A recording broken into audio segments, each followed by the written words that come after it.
Excellent. É alto. Peraí, tirando a možda. Imamo čekao sam na tribinama na stadionu, nisam siguran. Ovo je ko na Turskoj probi. Test 1, 2, 3. I think we're good. Hello, hello, hello. I think everybody hears us fine now, hopefully. Or is it like on a football game now? Where the reverb? Reverb, yeah. Chorus? Okay, Sound good? Yes. I would plead the last rows from both sides to go to the first row, just to have a bit more faces here, and everybody to move a bit forward. I know you're going to hate me, but...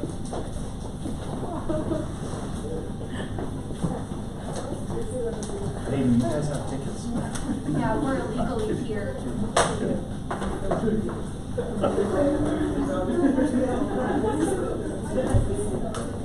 Okay, so thank you all for being here. Hope you enjoyed the hot weather that we have now, and you're actually out here in nice AC. So I see some new faces at Startup Grind. So who doesn't know what Startup Grind is? Basically a short intro. Startup Grind is a community of entrepreneurs around the world. It originated in Silicon Valley basically as a way to engage people to know their community better and to have more good connections, and not just have connections but basically make friends of that. So the whole idea is also, besides all of you guys meeting each other, is for everybody to hear interesting stories about people who made companies, their path, how it took. It's not like the glitz and glamour behind it, it's not like raising 8 million, then like doing nothing. Basically it's about the hard steps, the hard trials of learning, of failing, of getting to a point when you actually can build something, and something that has value. So the whole point is basically learning deep personal story about how somebody builds up their company, their career, their professional being, and the essence of it. So we have a pleasure of having Paul here. Hello, everybody. So whoever doesn't know Paul, I guess I'm going to look more there. Paul actually arrived in Novi some 2 years ago from Texas, actually from New York. Yeah, but no, actually, it's funny. A year and one day, we moved to Novi Sad, Okay. and I came this summer before for an extended period of time. So we've actually lived here for a year and a day as of right now. Perfect. I forgot when I actually landed, but This is basically an anniversary then. It is. Something It's a big anniversary. Yeah. So the whole thing here, we're here to listen to Paul and to learn from his amazing story and what actually brought him from the States to Novi Sad, and why he became one of the biggest promoter of our city. And that's something to be really proud of when you have somebody that comes from such a big country and such a rich country and such a country with great knowledge to come here and actually do a knowledge transfer and actually promote our little city around the world. Yep. So we're going to kick off. As you know, this is a fireside chat moment. Paul and I are basically going to have an open interview with questions. It's going to run for some 40-45 minutes. After that, there's going to be a Q&A session, so please all have questions. I'm looking at a few people to prepare them. Like it's always... questions are good. Yeah, I'm going to give a stink eye to a few people if they don't have any questions. After that, we are going to have some more beers, and there's pancakes after it, so crepes, actually not pancakes, sorry. Where's Michelle? Yeah. Crepes, not pancakes. Yeah, crepes and beer, it goes together, trust me. And basically, we're going to try to have another 30 to 40 minutes of talking to each other and learning who does what, who's what, and just having friends basically after this whole thing. So, to start here, Can I throw this out there? I'm really happy everybody's here. Thanks for coming. I really appreciate it. Yeah, applause to our audience. Yeah, no, seriously, it's a big deal. This is a small group, so if you feel like I'm going in the wrong direction, yell, and I'll try to go in a different direction. You don't mean we have to yell. Yeah, whisper, just whisper to me. But I appreciate the chance to get back to Novi Sad some. Okay, so Paul, I'm going to kick off here. A short intro on you, like sure, high level. Who are you? What you're doing here? So my name is Paul Bostic. I'm married and have 3 children, and I live in Novi Sad now. I grew up in Texas, the suburbs of Texas, kind of the classic American suburban lifestyle. I say Austin, but there was some Dallas thrown in there, but Austin most recently. Then I moved to New York City, lived in New York City for 15 years. And I think what's a little unusual about my background is I do not have and don't have a real IT background. I worked in New York in commercial real estate for a long time. Then tried to do a tech startup, and we'll talk about that some because I think it's particularly interesting because it failed, and I think that's a great thing to talk about. And then started building something with the team that I had then, and that's what brought me to Novi. Yeah. So my name's Paul Bostic. I've had a varied road that's led me to Novi today. Okay, so Paul, when we start here, let's learn more about you. So first things first, you grew up in Texas. Yep. You went to a school there. Your first job, I heard, was mowing. Mowing. Like most Americans, it's kind of movie-ish. Yeah.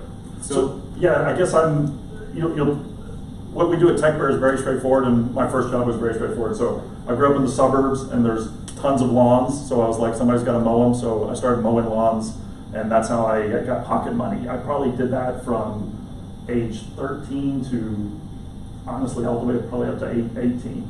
Okay. So I would mow lawns in the neighborhood. But did somebody inspire you in your family, like your mom, your dad, did anybody had some kind of entrepreneurial spirit there? Or something like that? It wasn't just pure you? Yeah, a little bit. So my dad, not so much, but he has something that's more important. He has an accounting background, which turns out you have to have. So he's certainly not an entrepreneur, but he's the kind of guy that takes care of the digits, which is important. My mom always had what I'll call a side hustle. So she raised 3 kids, but she was always kind of doing something like a little extra here and there, making a little extra money. So maybe my mom. But like maybe some of you, I was always thinking about these things and doing these things. I mean, when I used to go on trips, the classic like summer vacation, one thing I wanted to do for years was buy billboards. I was really into the billboard business. I wanted to buy billboards and figure out how to rent them and all of that stuff. That's kind of how I spent my time driving around the United States early on. So I don't know. I think it was in my genes, maybe, or I don't know what's led me to be an entrepreneur, but that's what I've been doing. You had a good mix in your family, basically analytical, and then somebody that had the guts to risk it, I guess? Your mom? Yeah, and we had a lawnmower. Yeah. So which was very important. That's capital. You had the first capital investment, basically. They bought the lawnmower. So your first we see is, guess, your parents. Yeah, definitely. Lawnmower and a weed whacker. I don't know if they have this here. To continue on, I guess then after your long career, you went to university and you studied. They're almost what did your background and the education? What did you do there? So yeah, we were actually talking about my education background. So I went to University of Texas, and I think I'm not even sure you and I really talked about this. I did do a year of CS, and I was really terrible at it. CS, computer science. Computer science, yeah. So back then it was C++, and I remember I was bad. All right, let me just throw it out there. So I remember the professor got up there one time, and you're always talking about eloquent code, and he was like, if you can't see why this is beautiful, if you can't see why this makes sense, then you're in the wrong profession. And I literally was like, oh my goodness, I'm in the wrong profession. I gotta get out of here. I can't see why that's beautiful. And I can't remember it. I was no good. I was terrible. So what I was good at is sales. So I basically got a business-focused degree and went into sales, and then always wanted to live in New York City, maybe like a lot of people, so ended up in New York City. Okay, education-wise, what's your take on education? Did it provide enough for you? Because often people here say that our education system doesn't provide enough hands-on experience. Did your college get you some hands-on experience, get you some practical knowledge? Because all the people here have that, say, okay, I studied it, sort of theory, basically I didn't have anything. So what's your take there? I don't know. I think the undergraduate degree is a mixed bag. Sometimes I like to pretend like it's not that big of a deal, but it is. I mean, and you see it over and over again. One of the reasons Austin, where I'm from, did so well is the University of Texas, where I went. And I think one of the big things that Novi Sad has, maybe the biggest thing that Novi Sad has, is the University of Novi Sad. Whatever they're doing there, I'm no expert at I'm not an expert at a lot of stuff, but I'm no expert at the Serbian education system. It seems to be working to me. Okay, so basically you have people coming into your offices, work for you. How do you, you have basically an influx there from their background in education? What do you say they're Is it like relevant? It makes sense. It makes sense. It's the people that work for us that went to University of Novi Sad seem to be completely capable of working with us and moving forward. I don't know, the hands-on things and the difference between the two systems. Yeah. I don't really know, but whatever they're doing seems to be working. Okay, so for the people at TechBird. Perfect. So now you're a year in Serbia, and you actually were talking about Austin in your early days, because Austin, I don't know if, how many people in the audience know, Austin kind of got really big at this point because it expanded from like a city that was almost Novi Sad-ish by its population at the moment. Exactly right. So so maybe you can actually draw us a parallel how it's living in a city that was like 500,000 and now it's 2, 3. Yeah, it's probably pushing 2 million, maybe 1.5 in the greater area. 20 years. In 20 years, yeah. So I don't know if this will end up being the case, but to me the parallels are striking between Austin and Novi Sad, and it's one of the things I noticed first when I got here. I mean, you can even go down to the rivers. I mean, the Colorado flows through Austin, Texas, and the Danube flows through here.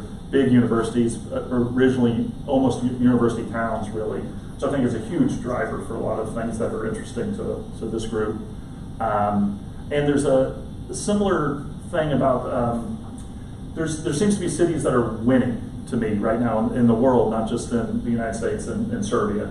And there's cities that are unfortunately losing population. And Novi Sad's not one of them. I mean, we all know that. I mean, walk out this door and you're going to see 5 cranes in the air. I mean, I don't know why, but Novi Sad has what it takes. It has the raw material to go to that next level of money influx here, and I think we're seeing it.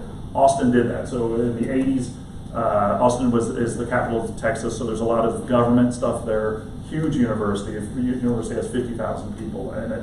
And then the tech thing caught fire there. And it went from 400,000 people to 1.8 million people in 20 years. And maybe even a cautionary tale, whoever out there is in charge of making sure Novi Sad grows well, please let's not ruin Novi Sad when the next million people move here over the next 20 years. It's okay. Good luck with that. It's hard. Basically, we got a sense of your first, let's say, 20-ish years of like your education, your first steps into working, long line, going to college, things like that. So after college, what was your first job that actually earned you money except mowing lawns? So what was like the motivator there? It was real estate, but can you tell us more there? Yeah. So I'll do a little. I had a couple of failures along the way, and I think they're incredibly important. My first job out of the University of Texas was as a mortgage banker. So I put together mortgages, and this was a very brief job. It's not even on my CV at this point. We haven't even talked about it. And it was terrible. I didn't like the job. It didn't work out. I actually moved to San Diego, California, because I thought that was going to be a great place to live. And I think it's important for me to make sure I talk about things that didn't work along the path, because as you go through this journey, I mean, there's going to be a lot of things that don't work. So from there, I went to the first job that I really had that kind of worked out. So I worked in commercial real estate in New York City. And so I worked in two different capacities, one for a very, very, very large company that I thought was the way to go. And then shortly thereafter, I started my own company. So I had a commercial real estate company in New York City for about 15 years. Okay, so but how did you go from that phase of working for a company to get into your own company? And it's real estate again, like it's real estate in New York. It's not something that's not expensive, basically. It's pretty pricey. Yeah, it's pretty pricey. I think if you have that fundamental, I mean, I moved to New York City thinking I was going to try to start my own thing, and I saw the big company as a stepping stone. Although I think I gave them stuff too. And so for me, it was I was ultra focused on getting to start my own thing, and it did okay. I mean, I had a company for 15 years, which I'm proud of, and I had employees that came and go over the years, and I think that was successful overall. But it didn't grow very much. That 15 years. What motivated you to make your own company? That's the first thing I would ask. The second thing is, how did you handle exactly that same thing? People going out and out of the company. So like, let's start maybe with you. Like, what was the motivation going from big company to your own? I mean, I always want. I mean, you guys, I've been an entrepreneur from the start. I mean, from the very, very beginning, and I think that was always what I was going to do. I mean, I don't know how to. I don't know why, maybe, and honestly, if there's a way I could lop off that part of me, I probably would, but I can't. I mean, I started that company, I was always going to start that company, and we did well. So for me, I mean, I understand the question, but for me, it was a foregone conclusion. Your mind was set since day one. I was going to do that if I had to start out, and I started out in my apartment, and we eventually got office space. At one point, I had an office in Midtown New York, downtown New York, and New Jersey. About that. Like, how did it work? That's great. Like, and so we just built it over time. So it was, I started finding good people, incentivized them correctly, started building slow. And from the apartment, basically. I guess it wasn't anything sexy, like just a plain apartment, and like you worked hard. Yeah, so I started the apartment. I probably left the apartment within a year of starting the company, got our first office space, and then just started systematically building it. It was not, I think there's a lot of different ways to go, and what's interesting about the company's name was Brentler. But I think what might be interesting for some of you about the Brentler years for me is it wasn't like what year was that? I think it was kind of capital, 2001, and New York wasn't the very best year, maybe. Yeah, 2000. I think 2003 is when I started Brentler, and so 2002 maybe. And so there was kind of ups and downs in New York City real estate. But I mean, when you're trading real estate, that's a good thing, not a bad thing. Any movement's good. So I don't know. I think the point about Brentler for me was it worked, but it wasn't necessarily my vision of what worked. So I don't know, it required that I get a little more flexible about what I needed to do. And my life changed a whole bunch during that time. I ended up getting married, I ended up having children. So there was a lot of movement, a lot of other things going on at that point too. And New York City will hold your attention for a couple of years for sure. I mean, it's not, you don't get bored very fast there. It takes a little while, but you eventually get bored, but it takes a little bit of time. Any, like, people don't like to talk about that, so you can skip it. Any bad stuff here, like you said, like losing people, things like that? What did you learn from the failures and the stuff that wasn't so pretty there at Brentler? Yeah, I mean, I think over the course of Brentler, I probably hired and fired or lost or just people changed maybe 40 people. So it's not a huge amount of people. One thing that I learned from there is that when you hire somebody, you have to be able to tell them exactly what you're hiring them to do. If you don't know exactly what you're hiring them to do, you're in trouble. You got to sit down with them and tell them over and over again exactly what they're going to do. It's slightly different here in Serbia, which we can talk about in a little bit, because I think in Serbia people are not necessarily as flexible on their job. So here I think you need to maybe not do that so much, but in the United States you got to tell them exactly what they need to be doing. Okay, so that's a good point there. Yeah. So after Brentler said you were working there for 15 years, yeah. Then you had your first tech startup. Yeah, Desk Zone. Tell us about that. Yeah, so Desk Zone was a great idea. So what we were going to do was make it easy to share unused office space. So in office space at any time, 20% is not used. We were trying to capture that amount and make it easy to exchange that with other people that needed office space. It failed miserably. I mean, it failed from the very beginning, I think, pretty much fair to say. And it continued to fail all along, and we finally killed it. I don't know why it failed. Yeah, for that zone was an idea to make an application to. Yeah. So in any major office market, there's people that have tons of space that they have on their books that they're not using. So our platform made it easy for them to put that space available and to exchange it. I won't go into details, but there's a lot of reasons why that's difficult, including legal reasons. We've streamlined that process, and nobody cared. Nobody cared. So we couldn't get people to use the platform. We couldn't get people interested in trying to recapture it. And concurrently with that, co-working space became a big deal with the incubator and stuff. So I had a hard time kind of informing what it was to the market. But in that, what I'll call a failure, but it was a good failure, I ended up with something that's more important. I ended up with a great team. And that's what led me to Novi.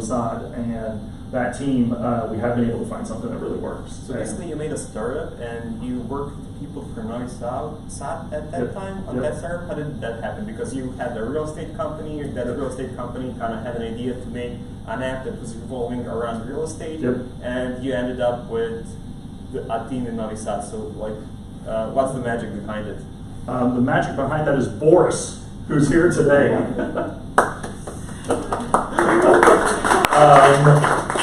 So I found the right people, and when I started meeting them, I knew they were the right people, and I did everything I could to incentivize them to jump on my bus that I was trying to get going.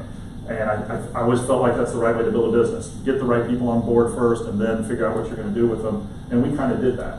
And I found the right guy, and we started building things, and that led to other people, and that led to other people, and I feel like we're still doing it to this very day, to be honest. So you're doing the same. Okay, so basically, that zone was existence for some 2-3 years. Yep. Exactly, something like that. Yeah. Brentler was live at that time also, or yeah, there was some overlap between Brentler and Death Zone getting going. Brentler leaving Death Zone to Tech Bear.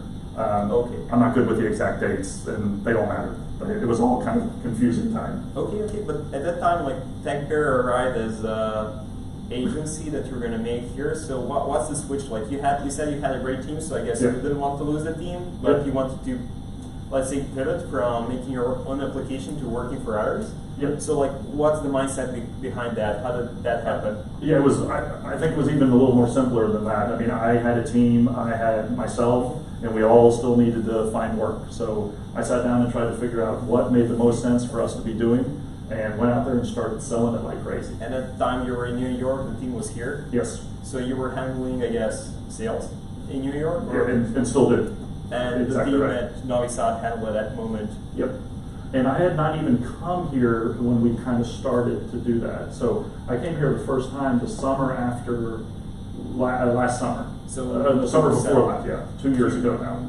And that's when I met some people that I'd worked with for years for the first time, which is a little strange, but how did that feel? Like, okay, so that's like just a time perspective. It was weird. It was weird. It started in 2013, and Tech Bear actually was founded in 2014. Yep. So basically, you were here in 2017, so you had 4 years of working with people, but not knowing people. Yeah. In person, basically. Yeah. I don't think that's. I mean, you can do it too. It's not that crazy anymore. So yeah. I mean, it's maybe interesting. We all to talk to people on the phone every day. To see your perspective here, because okay, you work with people, you don't see them for years, you have complete trust in them, you end up moving here. So, how does that feel? Your perspective, I think that's maybe interesting to the audience. Basically, for somebody in New York being there, being placed in New York, talking to him here in Novi Sad. Yeah. How did that feel? Was it good? Do you have any actual advice for people here that have clients in states, how to communicate better? Maybe any tips there? Yeah. Okay. Wait. So a lot of good questions. Yeah. Shoot wherever you want. For how it worked for me was a lot of luck. I got lucky and got the right team in place, and I think there can't be enough trust when you're building a company with somebody that you haven't met, and there's always cultural questions and all of those things.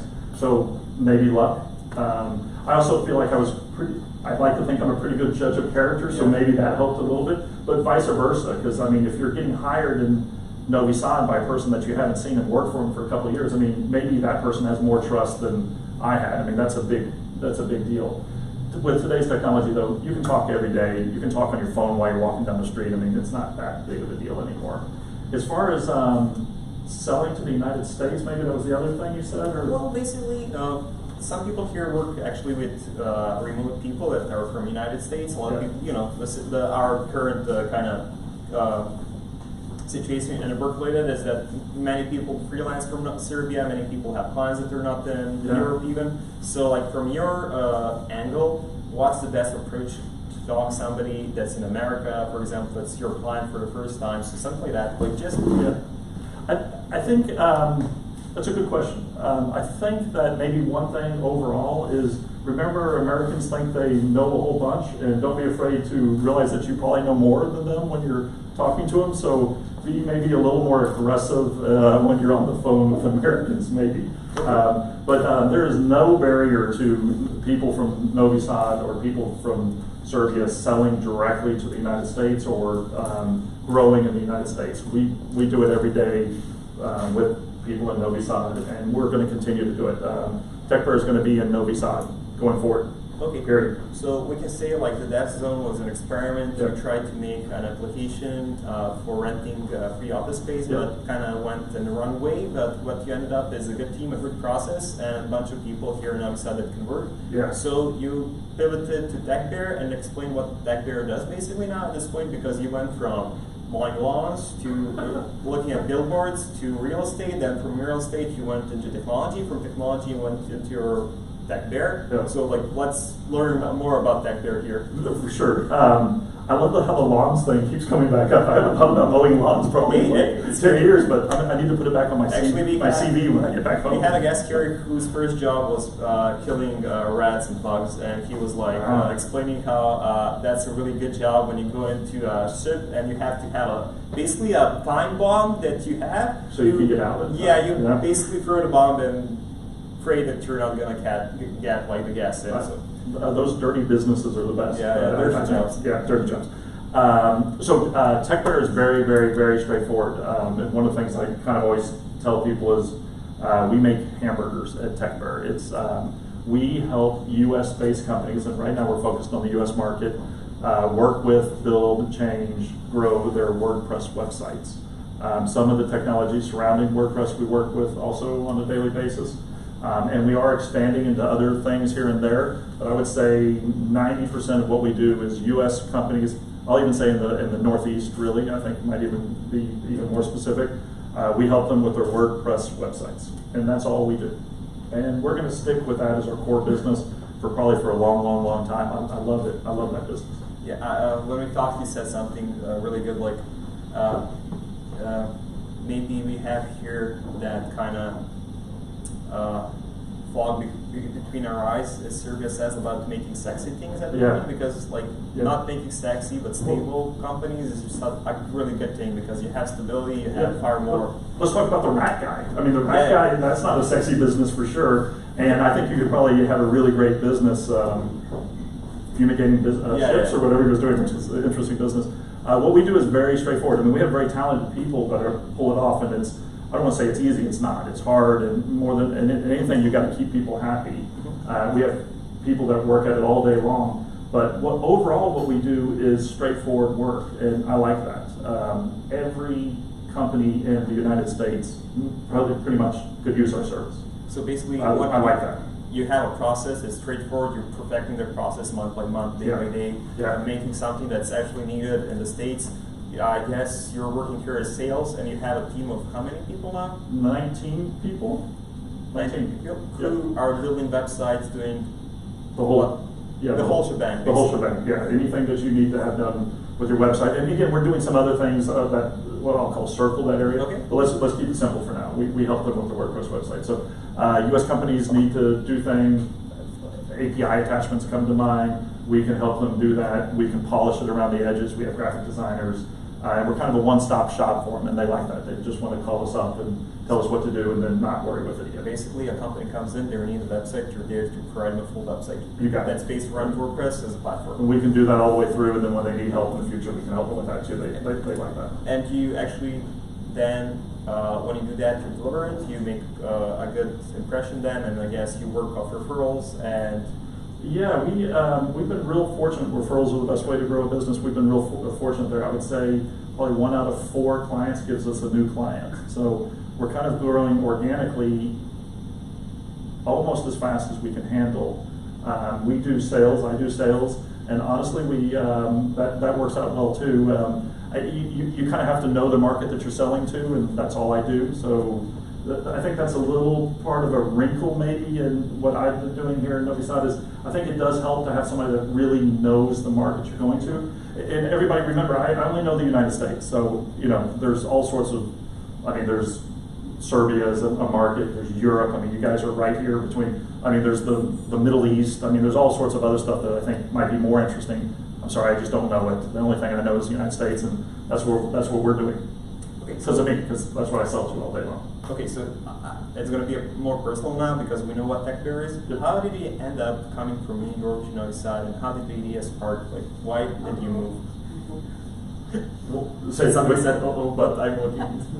So say again. So the idea from getting from New York to Novi Sad, how did that happen? Like, what actually motivated you to? Because you didn't like meet a team. You met probably the team. That something's kind of. Well, we did a test run first 2 summers ago, like I said. So we came here with the whole family, and I think we were. My wife and I are always interested in moving abroad. So we had the idea. I mean, we wanted to do that. But in general, anyway, I mean, we were kind of had that mindset. So it wasn't like we were like, no, we never want to move. I mean, we kind of wanted to do this. We came here 2 years ago, and you guys know Novisad's a great town. It's a great place to live. I mean, from bike lanes to the food to the abilities to get out and go do other things from here. I mean, you can be in the wine country in 20 minutes down the road. I mean, this is an amazing city. So I think my wife and I saw the things that we could do here and how we could have it work for us.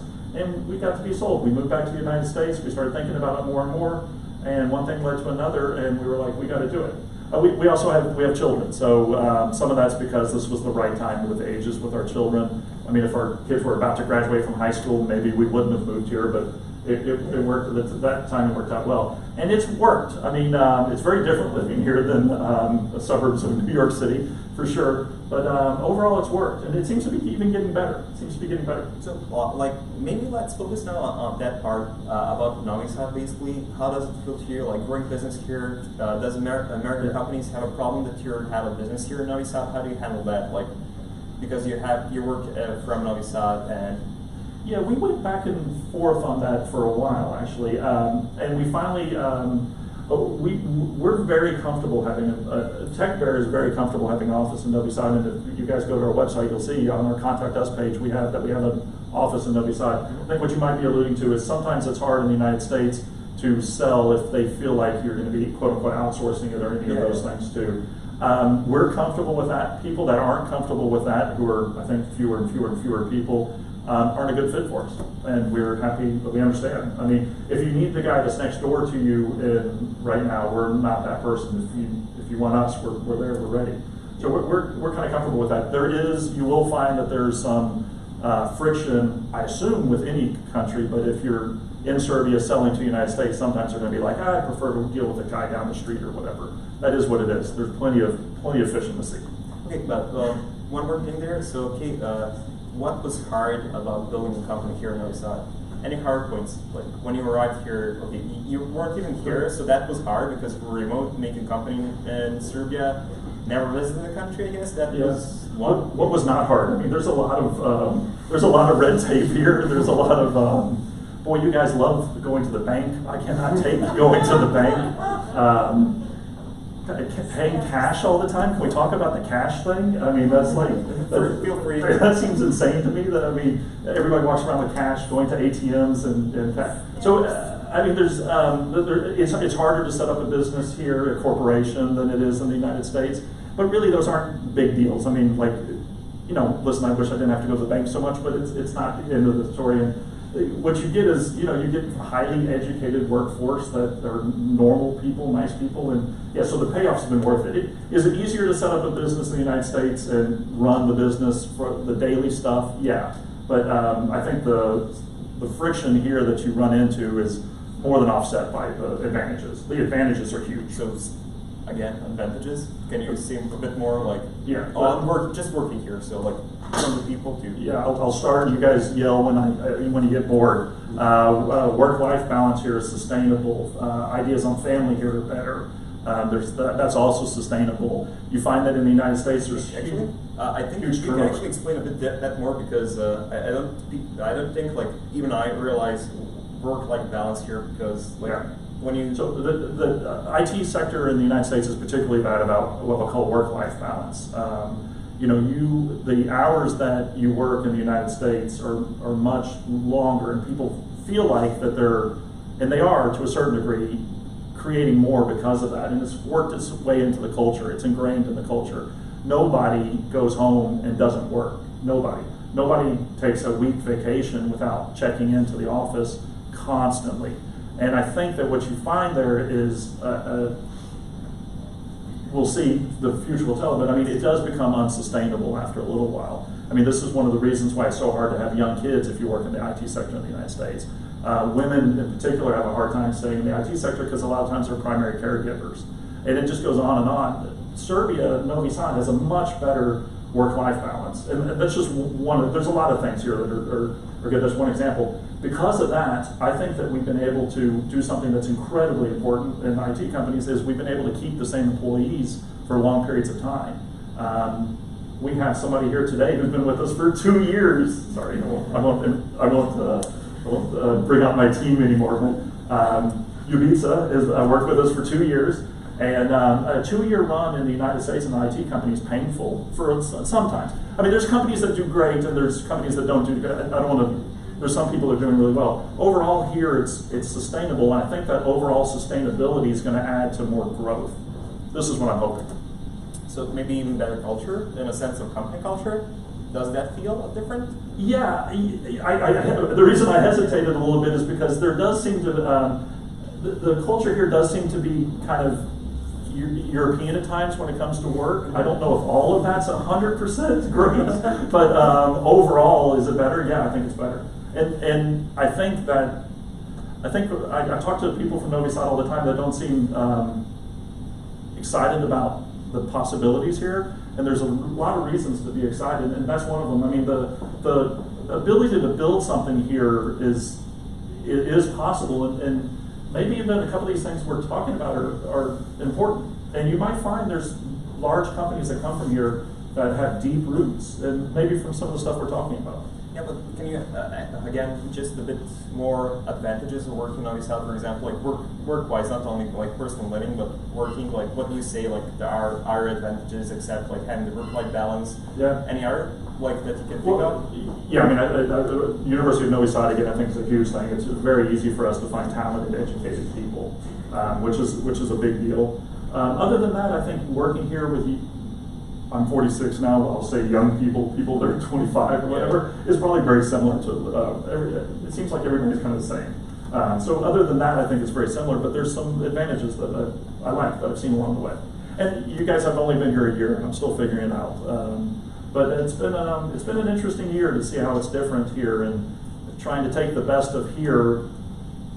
But remember, we have one foot in the United States too, so we've got to kind of make those two worlds work together. And we're trying, and I think we're figuring it out. Okay, so one question is going to be a bit out there. How do you see Novi Sad as an ecosystem in the future? So what do you see it as a tech ecosystem? How it's going to grow? And do you have any remarks there on like what would you advise, like your advice on growing the whole ecosystem, and your general vision of how it's going to look in the next 5 to 10 years? Yeah. Coming from a city that's kind of had a similar situation, maybe. Yeah, I don't see any differences between what happened in Austin and what I think will happen here. I could be wrong, but I don't think so. So I think you're going to find things like this, you know, in 5 years will be twice as big, you know, co-working spaces, all the things that you find in a normal city, a U.S. city like Boston or Austin, I think you're going to find here more and more. I think you guys are in for a roller coaster ride. I mean, for better, for worse. And I think there will be some downsides.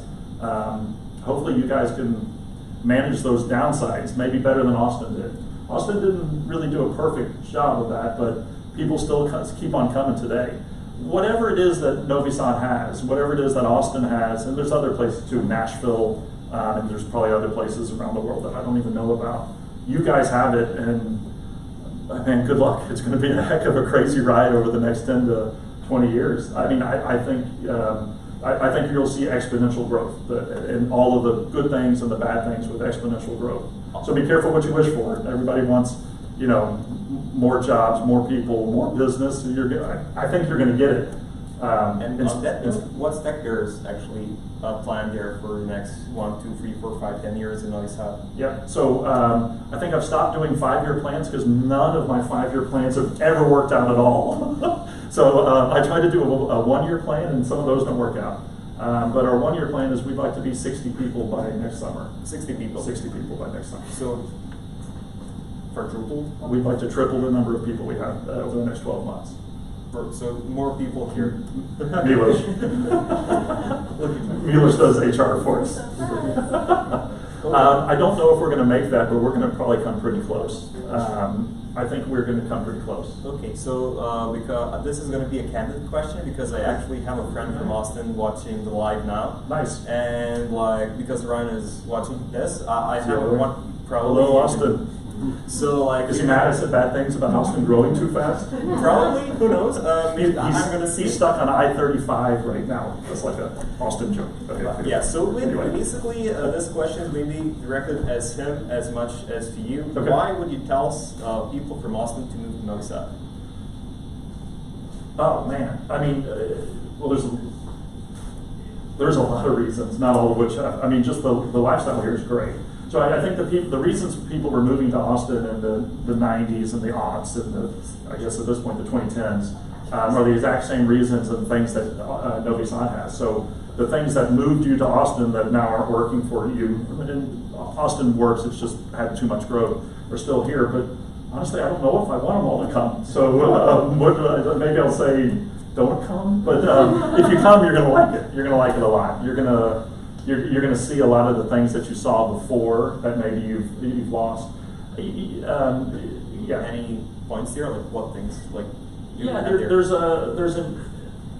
the Austin tech scene has gone from being energy startups, people like you guys, to mature. And there's nothing wrong with mature, but I think if you get really into the energy associated with young people with great ideas, doing interesting things, and really putting themselves on the line, I think Novi Sad might be more interesting for you than Austin is at this point. Okay. If you want a huge job with a multinational corporation, Austin's probably the better spot for you. Yeah. But if you're into that energy, I might move here. I'm going to flip this paper and just see what you wrote here. So just like, this is going to be totally like for people out there. So this is the best parts of Novi Sad. Actually, this was amazing. Like, Paul and I were talking. Actually, Paul told me something that was really a strange concept to me. Like, he said you have gas stations with parks. Yeah. And I was like, you guys know that not everybody in the world has. I have to say this to everybody. You guys have parks for children attached to your gas stations. You guys know how amazing that is. Like most people don't have that. So, I mean, I don't know how many of you have kids. If you don't have kids, you probably don't care. But if you have kids, that's an amazing thing. And it's a reoccurring theme. I mean, you want kids. I have 3 children, so kind of my wife and I have 3 children, so it kind of dominates our life. But this is a good example of why it's nice living here. It works for people on different levels. It can work for somebody like me with 3 children that can still live in the city, and it can work for a young person who lives in the city. A lot of major cities in the United States, and Austin's like this, have become so expensive that it just doesn't work for everybody. If you have 3 kids, you're not going to live in the middle of Austin, Texas. You're not. If you have 3 kids, you're not going to live in the middle of New York. It's not going to happen. So I don't know. I mean, the schools work here. You can live here on an income that you can receive here. I realize IT people make more money than most here, and there's some problems in Serbia and Novi Sad. We don't know about that.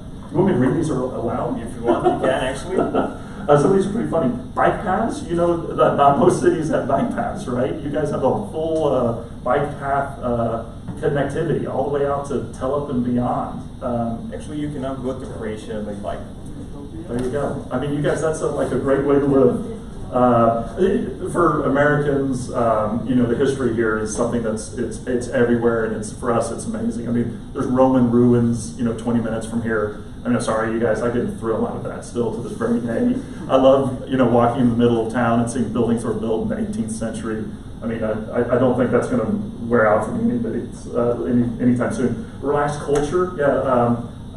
Look how we're dressed here. You guys are super relaxed, man.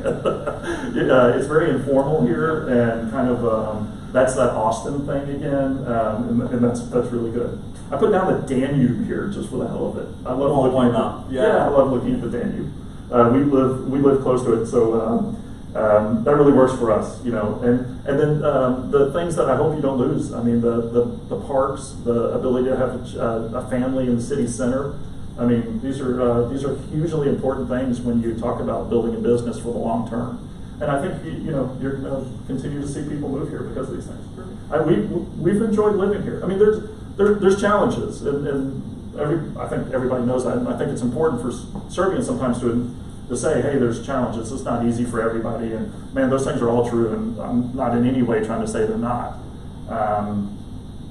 But from my perspective, it's got all the raw material needed, and it's going to be interesting to see the next 10 to 20 years. As a tech city, basically. Yeah, as a tech city, I don't see anything stopping Novi Sad. Perfect. Hey, so I'm just going to give you one more open question. Okay. It's going to be for you, basically, to say anything you want now. Do you have any kind of final remarks here? Anything you would like to say that we didn't? I can say anything I want. Yeah, you're perfectly free. I should talk about mowing lawns, probably. No. You guys, thanks for letting me get up here. I mean,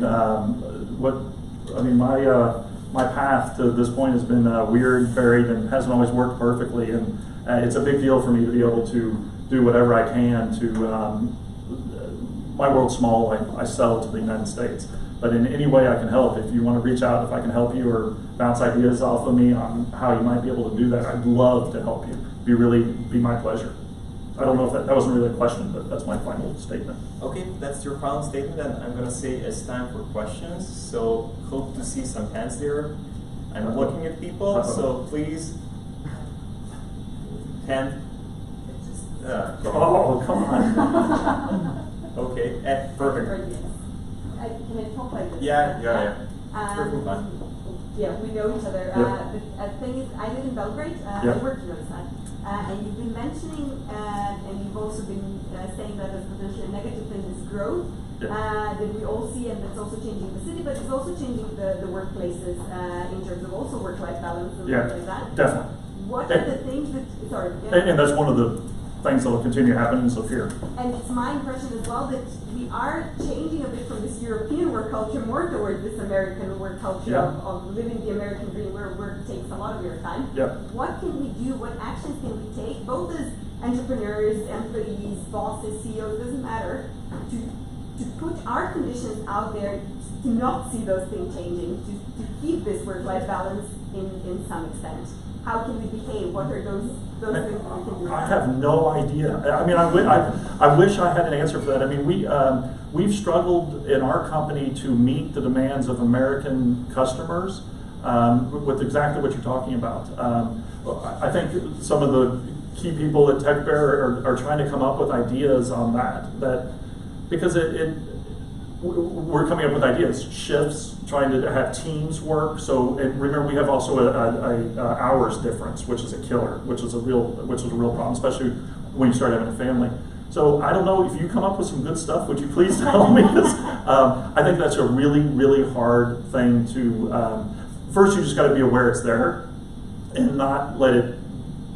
I think for a Serbian company, you have to be aware that a U.S. company's expectations of a couple of things are going to be very different, and vice versa. And I think if you're aware of those, you can get somebody, a key person, that can really maybe mediate those things. You even see it with Novi Sad in Belgrade. I think the Belgrade culture is a little different than here. So even on a, if you will, micro scale, you have it already there. But yeah, I think I don't know. I would love to, if you could come up with some great ideas, I'd love it. We're trying. We're going to be, I hope, a Serbian company, but we have to play by our clients' rules, and so we're trying. I think ultimately, though, the rewards will be there, and this speaks to that whole people stay at companies here longer because they don't get burned out. I could go on and on and even do it. You guys take off longer when you have children. You take off longer in summers. It goes on and on, and still things get done. It's not like nobody's working. It works. So good luck. It's going to be hard. It's going to be hard. Okay, we had a question there. First of all, thank you for the amazing talk. Yeah, thanks. My question was, if you could give one piece of advice to your 18-year-old self, what would it be? Maybe something you would do differently, or something you did Man, my 18-year-old self was a mess. Bigger lawnmower. Yeah, a bigger lawnmower. I think I asked my dad the same thing. He told me something that I didn't like. He said, you should have relaxed more. And if I could tell my 18-year-old self, I'd say relax more. For sure. You can't control. Look at me, man. I never thought I never thought I'd live in Novi Sad, Serbia, and here I am. I got choked up thinking about my dad. I guess you never actually heard about Serbia or Novi Sad before you actually started working with I didn't know about Novi Sad, but I mean, I knew about Serbia and I knew about Belgrade as much as the average person that tries to stay educated about the world. Okay. Next question. Can you tell us something about money management? How do you finance a startup that failed? I read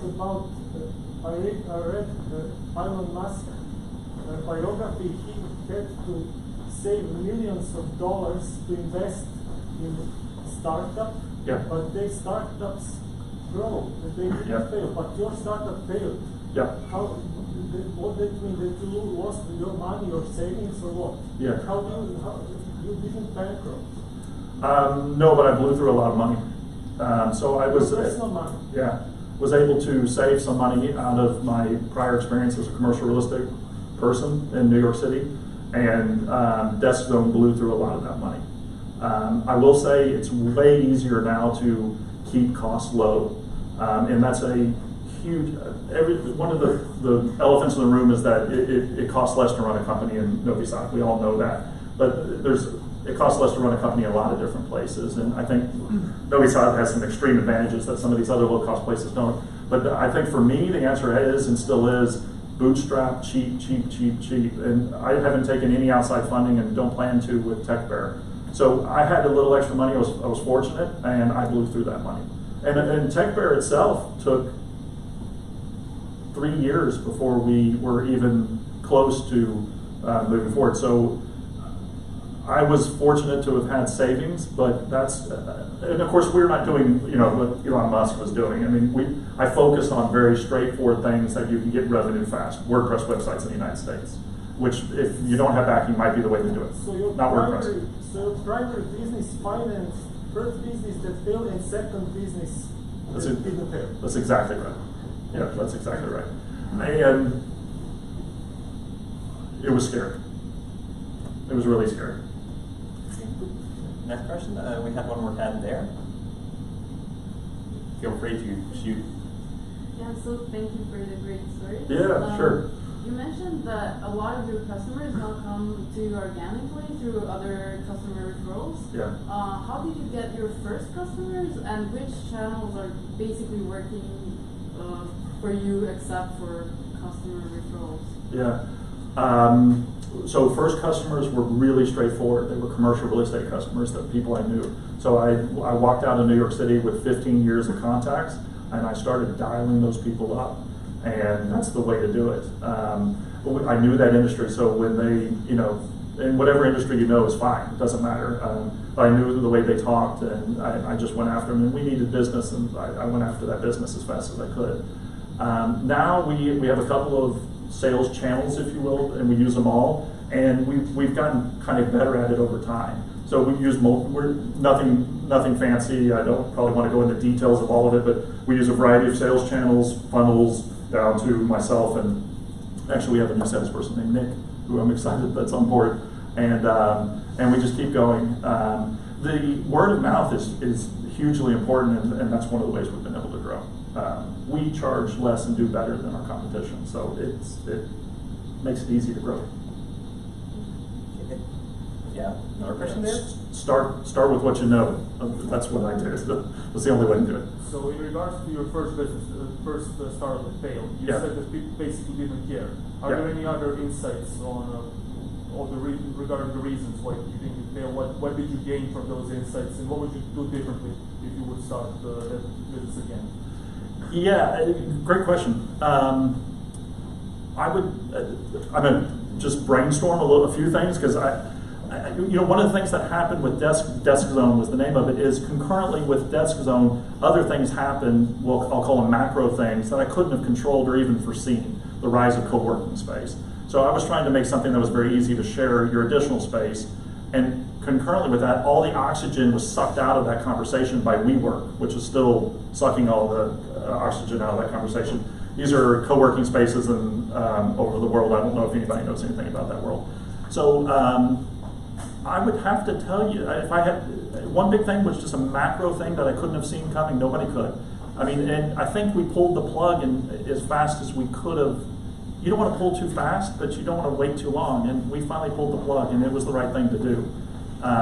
We got walloped by a huge change in the market that I don't think I could have seen coming. I mean, I was in the middle of it. I didn't see it coming. And there was really no way we were going to gain traction. In fact, to this day, my big competitor that took several rounds of funding closed, and nobody else has tried to move into that space.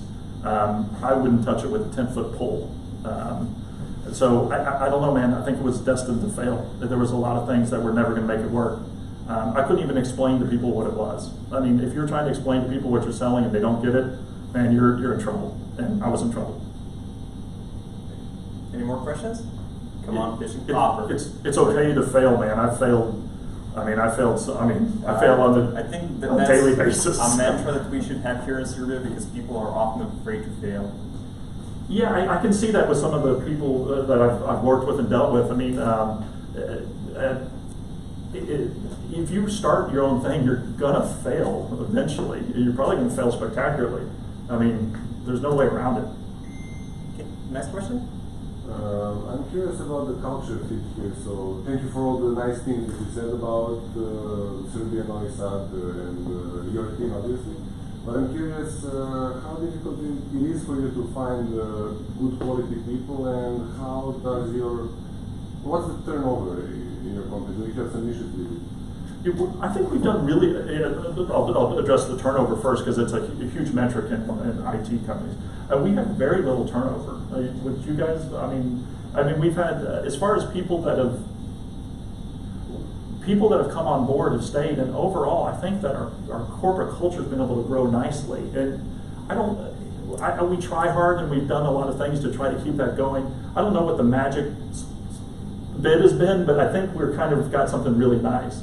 There's been very little turnover. Maybe people like working for an American company sometimes, so that makes it easier for us, but I don't know, maybe not. I mean, maybe that's hurting us and we're still battling it, I don't know. What was the other, I'm sorry, you had a first question too in there. Well, how difficult it is to find this good stuff that doesn't leave? We have not had trouble filling positions as a whole, right? I mean, we have some senior positions open that we would like to fill, but we're just now getting to the point where we really need more senior people. As far as the people we need to run our business, we've been able to find them. Just one sub question, because you mentioned you're doing sales. Yes. And you mentioned you have a new person called Nick. I mean, is it an American person or? No, he's Serbian. Good, yeah. Because I got it because we actually like sales people like a lot here. of salespeople around here. I'm just curious. I'd love to talk to you more about that because I think it's a huge challenge, and it's talk more about that. Yeah, hopefully not. It's an interesting. We've learned from that, and I'd love to share my experience with anybody that's interested in selling to the United States. Okay, we're gonna end there. Yeah. Any more questions? Come on, one more. Fishing. I think we go. Okay, let's go in the back first, and then we're gonna finish. I have a question for Paul that I think is important. Everybody here is obviously interested in being an entrepreneur themselves and starting their own companies and such. But how was it for you coming here and dealing with the Serbian culture? I mean, American work ethic is much different as we've discussed personally. So did you have to change expectations, lower, higher in some ways? Like how did that? Sorry to interrupt you here, but actually this is a good culture example. You have an American working in Novi Sad. I was just going to ask you to stand up, Michelle. So Michelle's an American. Don't hide back there. Don't hide back there. Vice versa. Basically, got Americans working in Novi Sad now. Yeah, we'd love to hire Americans if they're here. I think Michelle's a special case, and we were happy to come across her here. She lives in Novi Sad now. How I found it myself, or how? Well, we talked about. I think it's important for people because here in Europe you find it a lot that you're working with different cultures. Whereas America's so large, our states are like countries. For them. So did you have to change your expectations, lower your expectations in the ways of when it hits 11, we're out. Yeah. We talked about that, and that's something that's very different. And I haven't always navigated those things beautifully. I mean, we were talking about the U.S. culture. I mean, sometimes I've been the problem. Sometimes I've been the U.S. culture problem in our company. I think I'm really aware of that. I don't know, man. It's I have young children and a family, so for me, getting off work is good. And you guys know sometimes I work from home. And so I myself have started to see the value of working what I'll call maybe a more Serbian mentality than always the U.S. mentality. But it's been difficult, man. I mean, you see it around the office. Bridging those worlds, the cultural differences in work in sales is tricky. It's tricky. But I think there's some value. I think we can do it. I think others can do it too. I like working here. I like getting off at 5 p.m. Okay. I like it a lot. 11 p.m. our time. Yeah, I just wanted to ask, what questions do you ask in job interviews to ensure that people are in line with your company culture? So you're going to love the answer to this, I think. We interview in Serbia. So hilariously, I have no idea what's going on. It's really weird. And I think Milos interviews them and asks them the same questions over and over again. And for like up to 10 people interviewed, I had no idea what he was saying or what they were answering. And I think I was talking before about trust and how I did this. Some of that was forced trust too, because I can't control my Novi Sad team when I was living in the United States. And for me, it's taken a lot, being my personality, to let go. But I tell you, it's helped my business. So for analogous to not understanding the questions in the interview and not feeling like I need to be in charge of that, I have people at our company that are really good at that now, and I don't interfere with them. And I can't because I don't speak Serbian. But I mean, it was also like, I was looking at our fridge in our office the other day, and I was thinking, man, if in Brentler, it was a big deal to me, the fridge. I always hated the dirty fridge. I'm sorry, I hate the dirty office fridge, you know? And for me, I was always like finding people to keep the fridge dirty or clean, and I was always trying to get it cleaned and all that stuff. Here, I've never once worried about our fridge, ever.